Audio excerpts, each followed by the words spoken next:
তিনজন ব্যক্তির জন্য নামাজ বাধ্যতামূলক নয়। এক নম্বর হচ্ছে অমুসলিম। অমুসলিম হিন্দু, ওরা কি নামাজ পড়ে? নামাজ ফরজ। ইহুদি খ্রিস্টানদের জন্য কি নামাজ ফরজ? উত্তর ঠিক আছে। 2 নাম্বার ছাত্র বলতেছে 2 নম্বর ওই সকল ব্যক্তির জন্য নামাজ পড়া বাধ্যতামূলক নয় যারা পাগল, মাতাল, যাদের কোনো জ্ঞান নাই, এদের জন্য নামাজ পড়া বাধ্যতামূলক নয়। উত্তর কি ঠিক আছে? উত্তর ঠিক আছে।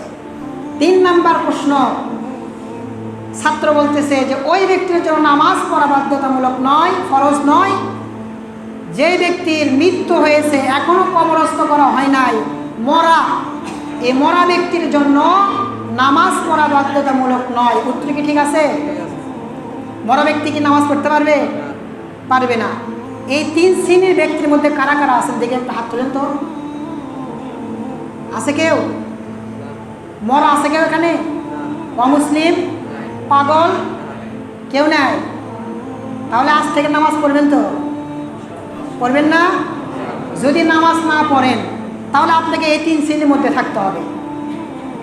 3 শ্রেণীর মধ্যে না থাকলে আপনাকে নামাজ পড়তে হবে। এটা হচ্ছে ইমানের দাবি।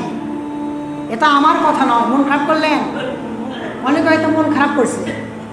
এই ঘটনাটা হচ্ছে একটা শিক্ষা আমাদের জন্য যে আপনাকে আমাকে নামাজ পড়তে হবে। যদি নামাজ না পড়েন হয় মরা হওয়া লাগবে, হয় পাগল হওয়া লাগবে, না অমুসলিম হওয়া লাগবে। সুতরাং এই মসজিদে কোনো মরাও নাই, অমুসলিমও নাই, কোনো পাগলও নাই। ঠিক কিনা বলেন? ভুল বলেছি আমি? তাহলে ইনশাল্লাহ আমরা আজকে আসরের নামাজ থেকে সবাই মসজিদে আসার চেষ্টা করবো ইনশাআল্লাহ।